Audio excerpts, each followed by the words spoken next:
Hey gang, Clark here again with Wilco Training Solutions, beginning part 1 out of our 7-part Marksmanship Fundamentals video series. Today we're going to be talking about stance. I've put the PowerPoint up again. It's a little difficult to see. My apologies. I'll read it for you. The 7 Marksmanship Fundamentals are stance, grip, sight alignment, sight picture, trigger control, recoil control, and finally follow through. Today we'll talk about stance and why it's important. First and foremost, before we get started, let's go ahead and clear our weapon system, remove the source of feed, check chamber, magwell, breech face, chamber. Look away, take a deep breath, check chamber, magwell, breech face, chamber. I am cleared. Double check for me. Chamber, magwell, breech face, chamber, and good to go. Also double check my magazines. Good to go. I'm not going to use it today, but M4 mag also clear. Alright, we're good to go. Stance. Why is it important? Your stance needs to be a body position that you assume, and it allows you to help compensate for the weapon's recoil. It also puts you into a better position to maximize your accuracy. There are a couple of different schools of thought out there for stance. There are a couple of different stances out there. You have the Weaver, the Blade, which is a 90s stance from the 90s. I don't really think too many people use the Blade anymore. And then my favorite, the modified isosceles.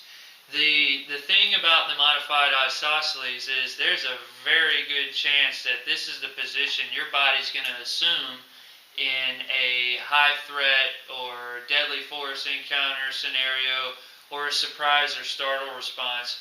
Your body's going to assume what I like to call a natural defensive posture, which is a lot like this. You take an exaggerated step back with whatever your dominant foot or dominant leg happens to be. You have a bend in the opposite leg, the knee of your opposite leg. I'm right-handed, right eye dominant, so my dominant leg is my right leg. It takes a step back, and then my support leg, the left leg, has a bend. I've got a slight bend in my dominant leg, and then your hands in a defensive posture come up to protect your face. Again, there's a very high probability that every human on the planet, given that startled response or that encounter that scares you, you drop into this position. This is the modified isosceles.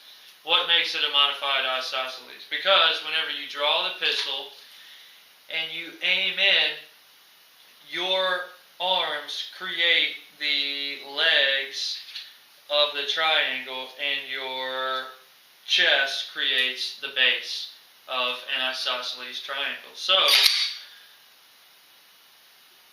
what does that give you?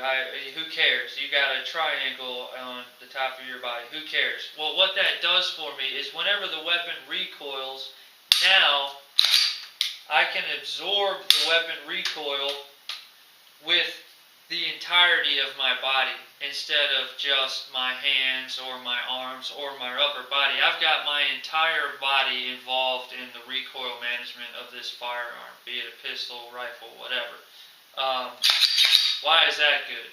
Well, if I can manage the recoil, and we'll get into this into part number 6 of our 7-part series, if I can manage the recoil well, then I can get more rounds more accurately onto the target to incapacitate them, which translates into me being alive. So recoil control is very important. To begin that recoil control, it starts with stance. Again, I like the modified isosceles the best because there's a very high probability I'll drop into that stance anyway whenever I'm put into a bad situation. and then I can recoil control the ever-loving S out of the pistol with that kind of stance. Sorry to use such harsh letters. That'll do it for us here on part 1. Next, we're going to get into grip. And I will see you then, or I will see you at another time. This is Clark from Wilco signing off. Later, Gators.